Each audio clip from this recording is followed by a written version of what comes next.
Hey guys, so listen, I'm so annoyed right now because I got the hiccups in the worst way.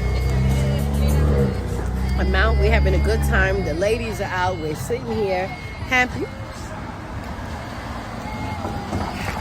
hour, and I'm here doing business, but at the same time, I'm trying to have a conversation.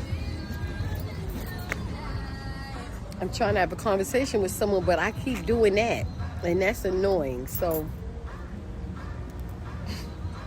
I may leave because I can't. And they laughing at me like it's okay, but no, it's not okay because I can't say what I want to say, right? So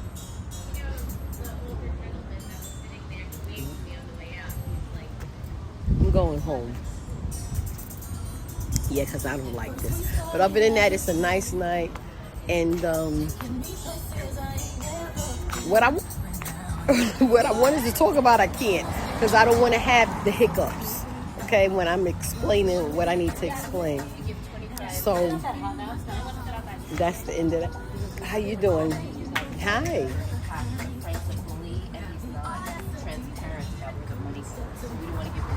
So I thought by coming outside, maybe I get a little air, but it's not working. All right, that's it. That's it for me.